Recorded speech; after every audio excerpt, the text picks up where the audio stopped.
आपको अग्रगामी सेनापति के रूप में देखकर भयंकर धनुष धारण करने वाले महाधनुर्धर अर्जुन अपने दिव्य धनुष की टंकार फैलाते हुए भी प्रहार नहीं करेंगे। राजन, तुम्हारे ये गुरुदेव समस्त सेनापतियों, शस्त्रधारियों और बुद्धिमानों में श्रेष्ठ हैं। अतः दुर्योधन जैसे असुरों पर विजय की इच्छा रखने वाले देवताओं ने रणक्षेत्र में कार्तिकेय को अपना सेनापति बनाया था, इसी प्रकार तुम भी आचार्य द्रोण को शीघ्र सेनापति बनाओ।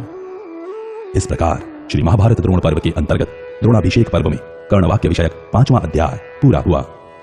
छठा अध्याय, दुर्योधन का द्रोणाचार्य से सेनापति होने के लिए प्रार्थना करना। संजय कहते हैं, राजन, कर्ण का यह कथन सुनकर उस समय राजा दुर्योधन ने सेना के मध्य भाग में स्थित हुए आचार्य द्रोण से इस प्रकार कहा। दुर्योधन बोला, द्विज श्रेष्ठ, आप उत्तम वर्ण, श्रेष्ठ कुल में जन्म, शास्त्र ज्ञान, अवस्था, बुद्धि, पराक्रम, युद्ध कौशल, अजेयता, अर्थ ज्ञान, नीति, विजय, तपस्या तथा कृतज्ञता आदि समस्त गुणों के द्वारा सबसे बढ़े चढ़े हैं। आपके समान योग्य संरक्षक इन राजाओं में भी दूसरा नहीं है। अतः जैसे इंद्र संपूर्ण देवताओं की रक्षा करते हैं, उसी प्रकार आप हम लोगों की रक्षा करें। हम आपके नेतृत्व में रहकर शत्रुओं पर विजय पाना चाहते हैं।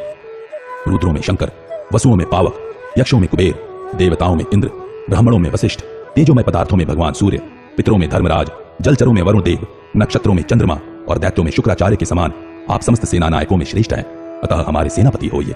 अनग, मेरी 11 अक्षौहिणी सेनाएं आपके अधीन रहें। उन सबके द्वारा शत्रुओं के मुकाबले में व्यूह बनाकर आप मेरे विरोधियों का उसी प्रकार नाश कीजिए जैसे इंद्र दैत्यों का नाश करते हैं। जैसे कार्तिकेय देवताओं के आगे चलते हैं, उसी प्रकार आप हम लोगों के आगे चलिए। जैसे बछड़े सांड के पीछे चलते हैं, उसी प्रकार युद्ध में हम सब लोग आपके पीछे चलेंगे।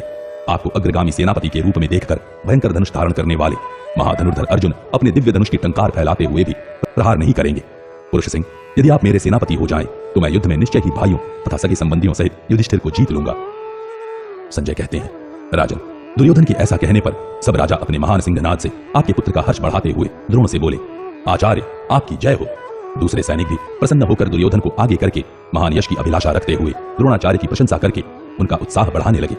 राजन, उस समय द्रोणाचार्य ने दुर्योधन से कहा,